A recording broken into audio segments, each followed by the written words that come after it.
প্রিয় ভিউয়ার্স, আসসালামু আলাইকুম। কেমন আছেন আপনারা সবাই? তো দেখুন ভিউয়ার্স, আজকে আমার ছেলে বাসায় তৈরি করেছে এই পাস্তাটা। দেখুন তো কি সুন্দর করে,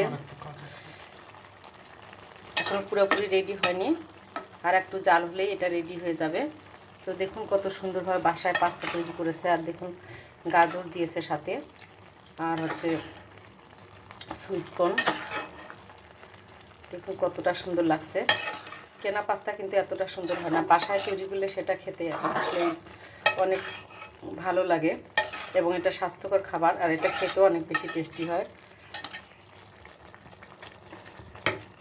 তো ভিউয়ার্স, এই ভিডিও যদি ভালো লেগে থাকে তাহলে অবশ্যই আপনারা লাইক দিবেন, কমেন্টস করবেন এবং শেয়ার করবেন। তো ভিউয়ার্স, আপনারা ভালো থাকবেন, সুস্থ থাকবেন। আপনাদের সাথে আবারও দেখা হবে নতুন কোনো ভিডিওতে। আল্লাহ হাফেজ।